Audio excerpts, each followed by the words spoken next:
एक बड़ी खबर आपको बताते हैं। बड़ी खबर है जहां पर सोनिया गांधी ने एक लेटर लिखा है पीएम मोदी को।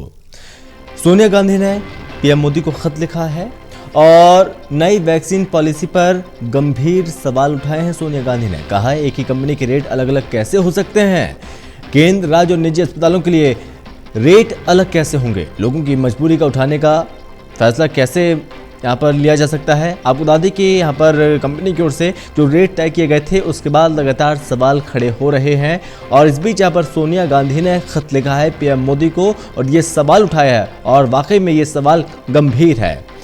इस बीच यहाँ पर आपको बता दें कि सवाल उठाया सोनिया गांधी ने खत के माध्यम से। खत लिखा है पीएम मोदी को, नई वैक्सीन पॉलिसी पर सवाल उठाए हैं सोनिया गांधी ने।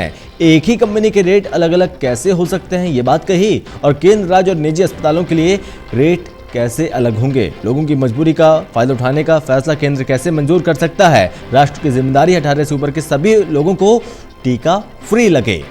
और इसके साथ यहाँ पर ये सोनिया गांधी ने ये सवाल उठाए हैं। ज्यादा जानकारी के साथ संवाददाता तरुण कालरा हमारे साथ जुड़ गए हैं। तरुण, यहाँ पर जो कंपनी की ओर से रेट तय किए गए उसके बाद सवाल खड़े हो रहे हैं। सोनिया गांधी ने खत लिखा है पीएम मोदी को और सवाल इसमें उठाए हैं।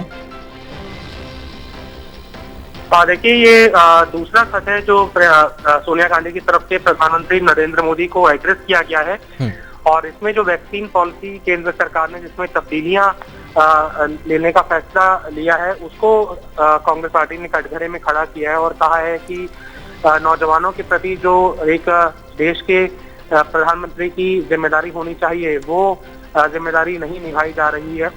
और सीरम इंस्टीट्यूट के ने जो कल रेट घोषित किए हैं उसको भी लेकर सोनिया गांधी ने निशाना साधा है कि ऐसी मजबूरियों के वक्त में जब देश में सभी लोग त्राहिमाम कर रहे हैं, परेशान होकर इधर उधर भटक रहे हैं, ऐसी मजबूरियों के अंदर कंपनियों को मुनाफाखोरी की पूरी स्वतंत्रता देने का फैसला प्रधानमंत्री नरेंद्र मोदी ने क्यों किया है। साथ ही साथ सोनिया गांधी ये मांग कर रही है कि जो नई वैक्सीन पॉलिसी है उसको तुरंत वापस लिया जाए और एक ऐसी पॉलिसी देश के समक्ष दी जाए जिससे कि सभी को जो 18 साल से ऊपर की उम्र के लोग हैं उनको टीका उपलब्ध हो सके। लगातार केंद्र सरकार ने जो फैसला लिया है कि 1 मई से जो वैक्सीनेशन शुरू होने जा रही है उसमें मैन्युफैक्चरर 50% हिस्सा तो केंद्र सरकार को देंगे, जिससे कि केंद्र सरकार 45 साल से ऊपर के लोगों को वैक्सीन मुफ्त में उपलब्ध कराएगी और बाकी 50% हिस्सा राज्य सरकारों को दिया जाएगा और प्राइवेट अस्पतालों को दिया जाएगा। तो कल सीरम इंस्टीट्यूट ने रेट अपने जारी किए थे कि 400 रुपए प्रति डोज वो राज्य सरकारों को वैक्सीन मुहैया कराएगी और 600 रुपए प्रति डोज प्राइवेट कंपनियों को वैक्सीन मुहैया कराएगी। अब इसका रजिस्ट्रेशन भी 16 अप्रैल के बाद देशवासी कर सकेंगे।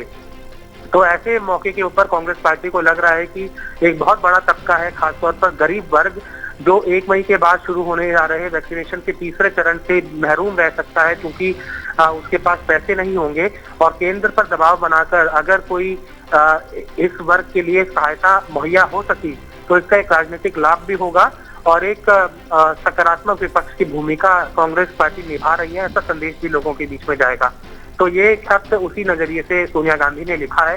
हालांकि अब केंद्र सरकार कुछ एक फैसले तो देखने में आए हैं, जिसकी शुरुआत हुई थी कि सीबीएसई बोर्ड की परीक्षाएं रद्द करने के लेकर या फिर विदेशी वैक्सीन के अप्रूवल को लेकर और कई फैसले केंद्र सरकार ने लगातार विपक्ष के आरोपों के घेरे के अंदर लिए थे। अब अगर वैक्सीनेशन पॉलिसी में कुछ फेरबदल किए जाते हैं तो इसका भी सीधा संदेश यही जाएगा कि केंद्र सरकार बैकफुट पर है और विवश हुई है विपक्ष के सकारात्मक सुझावों को मानने के लिए। जी तरुण, बहुत शुक्रिया आपका ज्यादा जानकारी के लिए।